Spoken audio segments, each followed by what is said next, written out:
All right, back for another one. Let's hit section 5.5 now. All right, so we're going to jump ahead to example 3. This is equations with rational expressions. So basically, the first few sections we talked about how to move things around, how to simplify. Now they're throwing an equals in. Now we can solve. So now they're going beyond simplifying. They're saying, okay, now do all that stuff we already talked about, but solve for the variable. Until they give us two variables, and then we're just going to move around.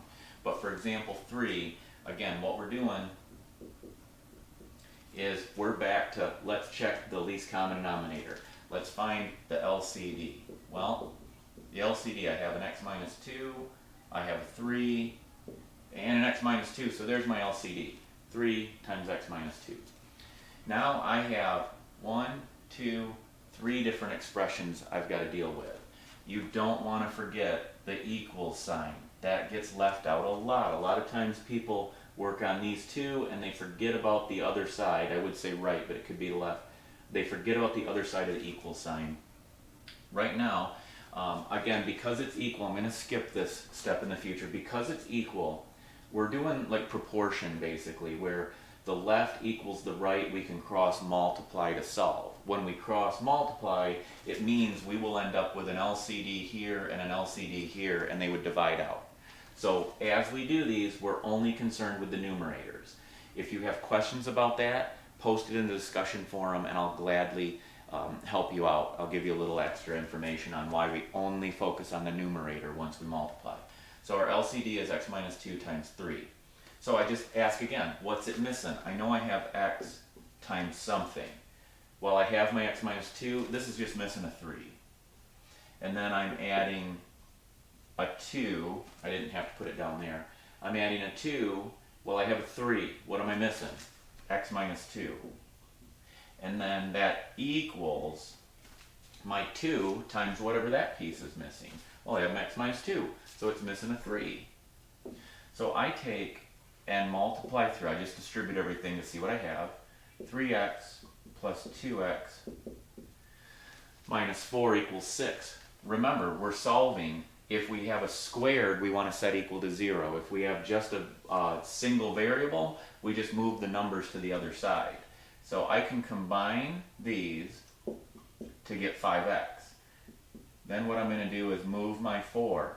Again, single variable. I only have x's. One single x. I have 3 of them here, 2 of them here. Combined, I have 5 x's. I can move my numbers to the other side, solve for x. If it was squared, that's when I want to bring everything together, set equal to 0 to solve. So equals 10. We divide by 5. My x equals 2. There's the solution. I've solved it. However, one more step for this section is now we have to check. When you check, just you might plug them in all, but you can just, well, I didn't need to make it x. I should have just written it in. Well, no, here I will. Look, I will go. Here's the first one, x over x minus 2. If we plug our solution in, we get a 0 on the bottom, undefined. So we have no solution. We solved x equals 2. That's what worked. We only have one answer, one possibility, 2. When we plug it in, 2 minus 2 is 0, undefined. 2 minus 2 is 0, undefined. We can't do it. So there's no solution for that one. So as you finish these, I grab my sock again instead of the eraser. The sock works pretty darn nicely though. Then I can toss it in the washer, use it again. Starting to get some funkiness going with it. Little dust left on the board, so I'll switch over to the eraser. Now, let's jump to example 6. And now they up the difficulty level slightly, only slightly. So y squared minus 5y. Looky there, we got to factor out. We're going to have to factor before we find our LCD to multiply. Okay, as long as I wrote it right, I'm trying to hurry, again, because of time with the video. I'm going to go down here and then shift up. So my y minus 4 is factored out, that's done. Here, I have a y squared and a y. I'm going to factor out a y. Just factor out anything you can till you get prime factors. I can't do anything more there, so I'm done. When there's a y squared, you see if there's another square, if there's a rule. If not, look for a greatest common factor. Look for grouping if there's 4. Whatever they give you, just go back to the whole factoring idea. Here, I have a perfect square minus a perfect square. So y plus 5, y minus 5.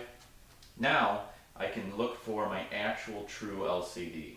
I know I have a y. Got that. I know I have a y minus 5. Got it.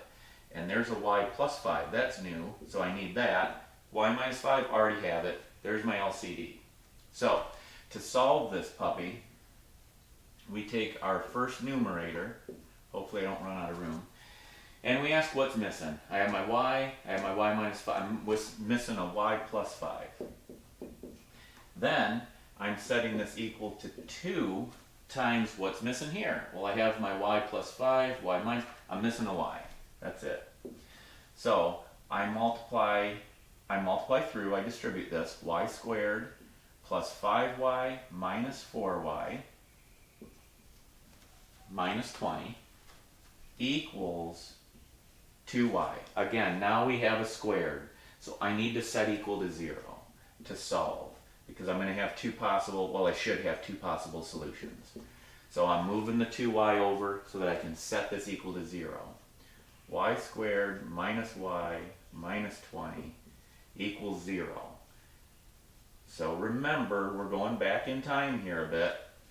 We want to factor out and ask what would make either one of these true, to where what makes this equal 0, what makes this equal to 0. So I'm factoring my y's. I got a negative 20. It's basically reverse of this now. I have a negative 5, positive 4. That'll give me a difference of negative 1. Up here I had a difference of positive 1. I had a positive 5, negative 4. We just switched that. So now, my two solutions are 5 or negative 4. You go back here. This is the best spot to check because you can just see it really quickly. Which one of these works? Y minus, or y equals 5. If I put it in here, I have 5 minus 5 is 0. That's undefined. So that can't work. Negative 4 I can plug in anywhere, and it works. So y equals negative 4 is my only answer. Again, check. Always check. Once you get your solutions, check. Checking is simple. If you do it here where everything's factored out, you can just see it. I can look and see a 5. If I put it in there, it's 0. If I put it in there, it's 0. The key that we talked about way back in section 5.1 is you cannot have 0 in the denominator.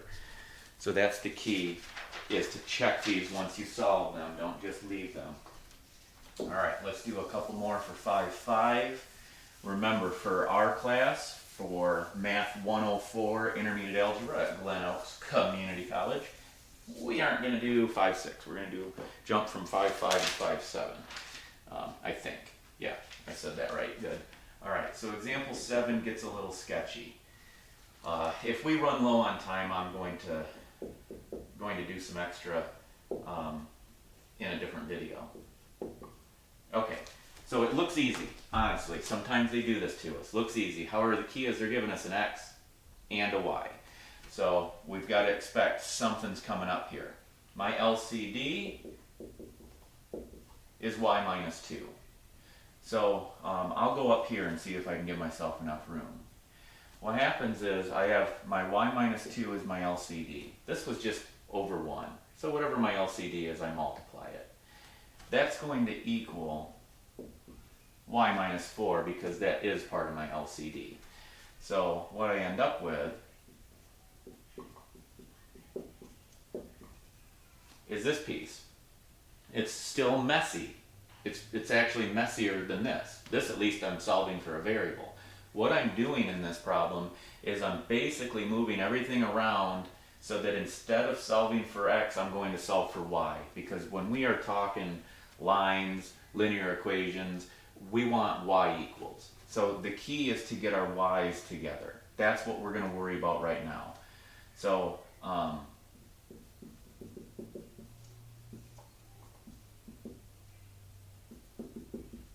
I'm going to move around, move my y's together, get everything else over to the right. So I have an xy. I'll erase that actually. I have my xy, so I'm going to keep it there. I have a negative 2x. I have a y over here. I'm going to do some different steps here. I'm going to move my 2x over here, and I'm going to bring my y over here. So I'm going to subtract my y. Bring my y over, take my 2x over here. So when I do, I'm taking 2x away. That's gone. I'm moving my y. So I subtract, it's gone. Subtracting y over here. I moved my 2x over here. So xy minus y equals 2x minus 4. Now what I can do to get 1, because this is where students get caught up, is still have a y here and a y here and then a quantity over here. Just focus on how do I get 1. I want 1 y. Well, there's a y here and a y here. If I distribute the y, or factor it out, I'm sorry, if I factor the y out, I end up with x minus 1. Now I have 1 y right there. I'm left with an x minus 1. That all equals 2x minus 4. When you have two variables and they give you an equals, you're just moving around and solving for a different variable. You can't solve an actual numerical value for them right now. So I want 1y. How do I get 1y? Well, I divide by x minus 1. I'll rewrite it. So what I've done is I've moved this by dividing. Divide x minus 1, the whole quantity, get it over there, I got 1y. Now the only other thing I can do is factor out, factor out a 2. If I factor out a 2, I'm left with 2x minus 2 over x minus 1, so nothing cancels. Had that been a 2x minus 2, I would have canceled out and had an actual numerical value. But I don't. I'm left with, depending on what the book's looking for, I'm left with one of these. That's the actual value for y. Okay, that was example 7. And it looks like the book left it. I think the book leaves it right there. If you factor it out, I'm not marking you down for it. Let's do example 8. See how we're doing on time. We'll do example 8 real quickly. They say solve for x. So we're going to solve for x. They give us 1 over x equals 1 over b plus 1 over a. We're solving for x. That's what they're asking for. We have to multiply by our LCD. Our LCD is all of them together, XBA. So we're just saying what's missing. What's missing from this? Well, I'm missing a BA, BA Baracus. That's what I'm missing. Here, I'm missing XA. And here, I am missing XB plus. Okay, I need to solve for x. If I solve for A, I'd move my A's together. If I solve for B, I'd move my B's together. I'm solving for x. They're already together. So solving for x, that's the one I want. I draw it out. I do whatever it takes to draw it out and get 1. When I draw it out, I have A plus B left over. That would give me XA plus XB. So now I do the same thing I did with 7. I divide by A plus B, so that goes away, and there's my answer. X equals BA over B plus A. Okay, now one last one that I want to get in before I run out of time. I'm at 14 and a half minutes or so. Before I run out of time, I want to talk about this one because it brings graphing into the equation and talk about an asymptote. Alright, so example 9. Alright, graph. It says graph the rational function.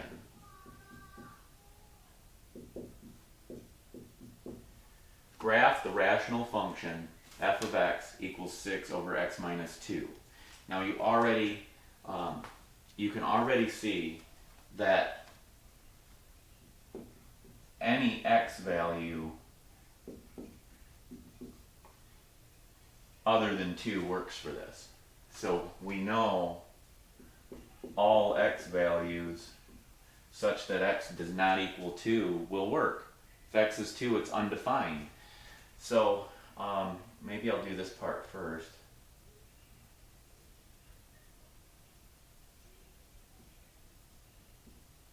I should have drawn a graph earlier. Excuse my graph, it's not the greatest. X equals 2.